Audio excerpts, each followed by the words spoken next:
Concernant cette paragraphe, c'est la classification des attaques les plus connues. Donc les attaques les plus connues de la sécurité informatique.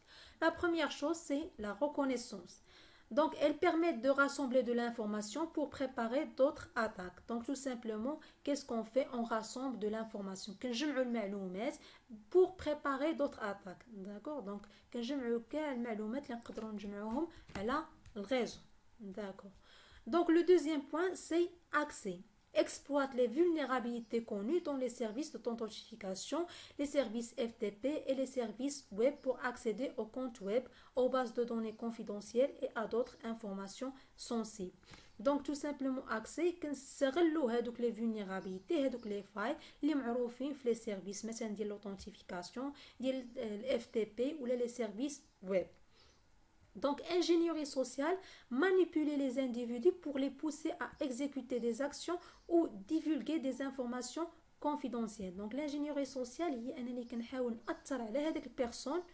دونك كنعرف واحد لومبلويي كنحاول نأثر عليه نفسيا باش يعطيني لي زانفورماسيون ولا هو اللي اكزيكوتي ليا هو اللي بيراتي الريزو.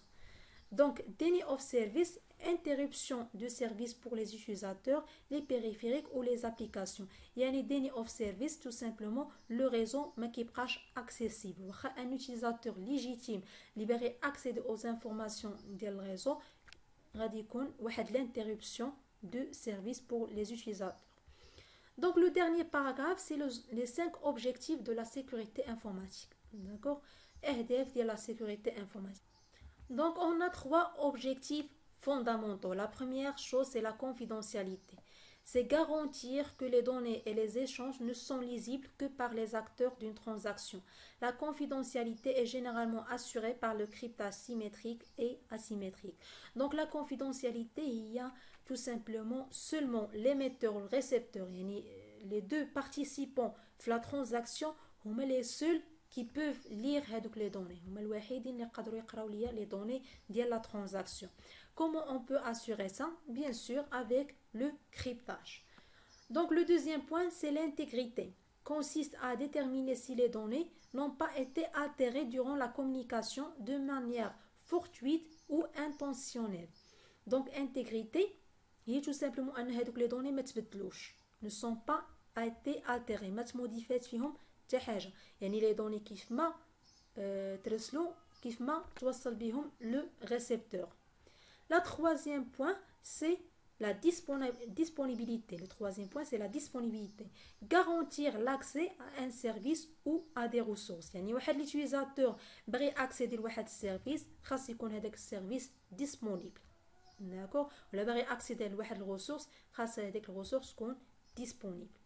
Donc, les deux autres objectifs, c'est l'authentification, assurer l'identité des utilisateurs, assurer l'authentification des utilisateurs et la non-répudiation.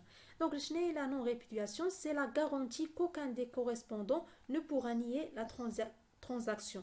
Et les participants qui participent à la transaction, donc il ne peut pas nier la transaction. Donc, c'est tout ce qui concerne le premier chapitre d'une façon qui est résumée. Ce sont les différents principes, les différentes notions qu'on doit apprendre dans le premier chapitre, les menaces modernes, concernant les réseaux informatiques.